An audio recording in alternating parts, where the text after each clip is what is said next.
Intarsia is so simple and so intimidating. People look at my sweaters and they say, oh, they're gorgeous, but I could never do that. That's when I want to go, you know, like on NCIS where he comes up and right in the back of the head. And I say to them, can you knit, do the knit stitch? Oh, yes. Can you purl? Oh, yes. I said, you can do that. This doesn't involve a twist, a turn, a pop, or anything. It is simply knitting and purling. And you go through, and when you get to this point here, coming across, knitting very nicely, you suddenly stop knitting with the red, and you pick up black.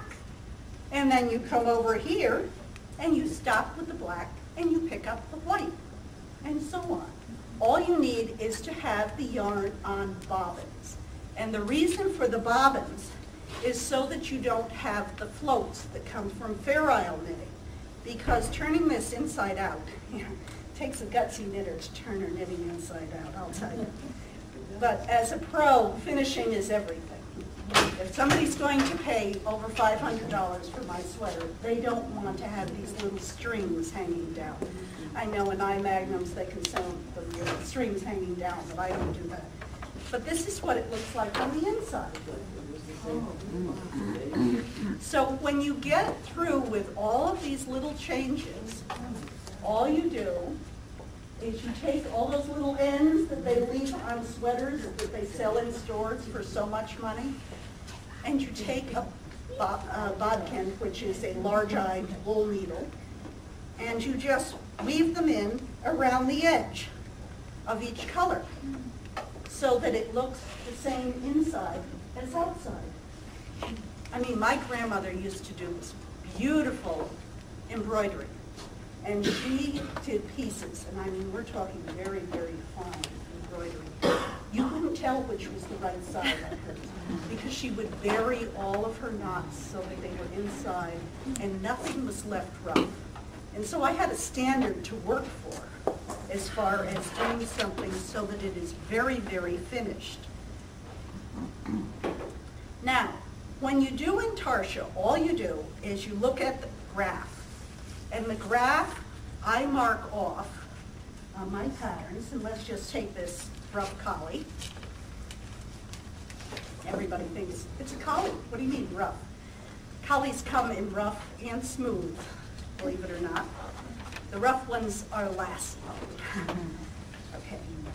This is just plain old chart. How many of you, when you were kids, remembered working on graph paper, where you'd sit with a box of crayons and colored pencils and you just fill them all in? Well, that's all I'm doing. I'm sitting with knitter's graph paper, which instead of having squares has rectangles, and I'm filling in all the squares. I just happen to have it on my computer, a blank graph, and what I do is I will put a variety of photographs in front of me. And I think, okay, I like that one's head, but he's standing like a dweeb. So I will use the stack on that one, and maybe the tail set on that one, and so on. And so I create the perfect dog. So all of my dogs are sort of amalgamations. Even when I was doing custom knitting, I would go to the person's house, or at the dog show I would go off with them, and I would take about 20 pictures of their dogs. Because in one he'd be standing like this, and another like this, and whatnot. Because when they're back with their owners, away from their handlers, they don't behave beautifully. They act like brats, so they don't stack up and look nice and showy the way they do in the ring. And then I would go home, and I would sit down, I'd print out all the pictures, and I would start to fill in the charts. Well, I'll tell you, after 800 sweaters, I can do this in my sleep, because you just look at the dogs, and there are basic shapes. You know, you've got your Nordic types, you've got your hounds, you've got your terriers. They all have characteristics in common. So if I am working on a Westie or a Norwich Terrier, I know the basic body shape. as opposed to an Akita or a Samoyed or a bloodhound. In my bloodhound pictures, I had to have the head down going along, or the pattern has the head going along the ground because it's a bloodhound. I try to put a little story into it. And all you do is you just follow, start at the bottom. I have it marked on all my patterns every 5 rows, or going across. All you do is you take, remember those little markers that they sell in yarn stores? And you keep thinking, oh, those are nice. What do I use them for? This. You use it for this, because what you do is you set one every 5 stitches across, and you put a different colored one in the middle, just so that you know how to center it. And that way, and you only need to do it out from the center, however many on either side that your pattern is. So you can knit merrily along watching TV and, oh, I'm approaching one of those markers.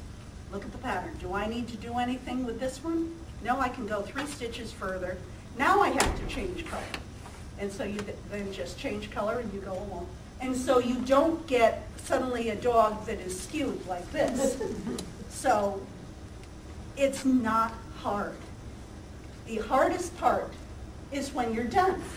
And you've got all those little ends of yarn. I refer to them as spaghetti.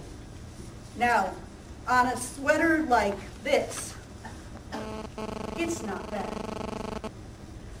On a sweater where you have a seam, you have about 1,000 little ends to tuck in when it's done.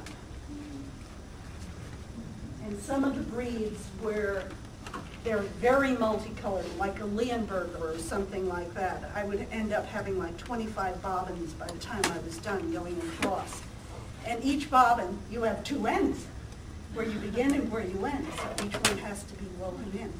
So you sit at night in front of the TV with your yarn bob, and you look at the thing and you go around the edge, and then you trim it, and you do another one, and then you trim it, and so on, and it's very relaxing. And all of a sudden you look down and you're done.